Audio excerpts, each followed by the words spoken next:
बोलो सियापति रामचंद्र भगवान की जय। आप सभी सुनने वालों को मेरी तरफ से प्यार भरा राधे राधे, जय श्री कृष्णा। आइए आज हम एक कहानी सुनते हैं। कहानी में हमने आज ये विश्वास करना है कि वो परमपिता परमेश्वर हर जगह है बराबर मात्रा में।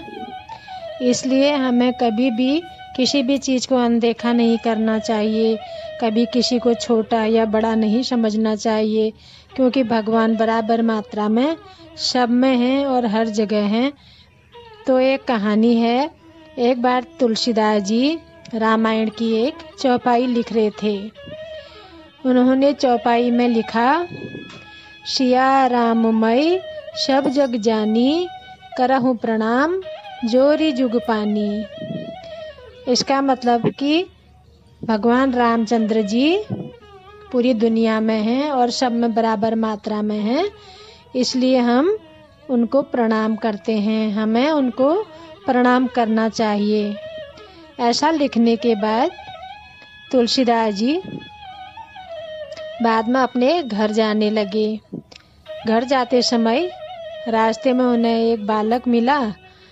बालक ने उनसे बोला, महाराज आप जिस रास्ते में जा रहे हैं वहाँ आगे एक बैल भाग रहा है और बहुत गुस्से में है, इसलिए आप उस रास्ते मत जाइए, क्योंकि आपने लाल वस्त्र पहने हैं, वो आपके पीछे भागेगा, हो सकता है आपको मार सकता है, इसलिए आप उस रास्ते से नहीं जाएं।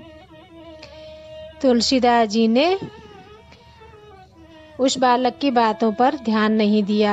वो सोचने लगे, ये कल का बालक मुझे समझा रहा है, मैं तो सब में उस भगवान को देखता हूँ, तो मैं उस बैल में भी उस भगवान को देख लूँगा और हाथ जोड़कर प्रार्थना कर लूँगा।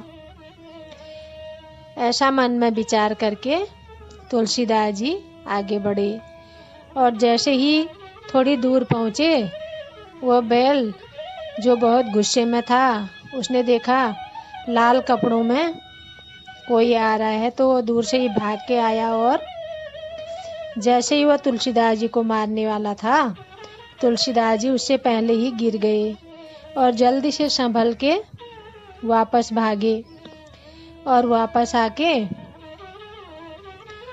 जहाँ पर तुलसीदास जी ने ये चौपाई लिखी थी उसको मिटाने लगे, उस पेज को फाड़ने लगे कि ये झूठी चौपाई हो गई है।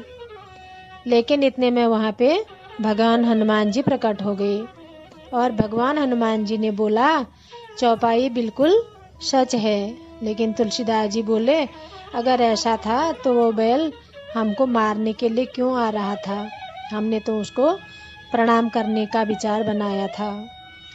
तब हनुमान जी ने बहुत बड़ी बात बोली, भगवान हमें कभी भी कहीं भी मिल सकते हैं, पता नहीं किस वेश में वो हमें मिलते हैं, हमें इसका हर पल ध्यान रखना चाहिए।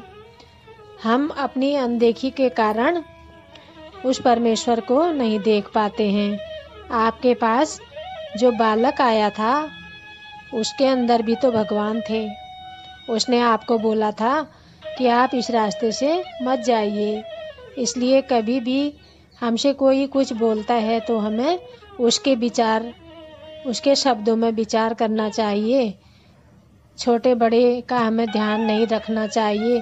कभी भी परमेश्वर किसी भी वाणी में बैठ के हमारा भला करवा सकते हैं। तुलसीदास जी हनुमान जी को गले लगाकर बहुत प्रसन्न हुए और बोले, आपने मेरी आंखें खोल दी हैं, ये चौपाई बिल्कुल सही है, मैंने उस बालक की बातों का ध्यान नहीं दिया। इसीलिए सबका आदर करना चाहिए, सबकी बातों पर ध्यान जरूर देना चाहिए और मनन करने के बाद, विचार करने के बाद जरूर देखना चाहिए कि ये बात हमारे कितने हित में है। बस कहानी का सार यही है। बोलो सियापति रामचंद्र भगवान की जय हो, पवन सुत हनुमान जी की जय।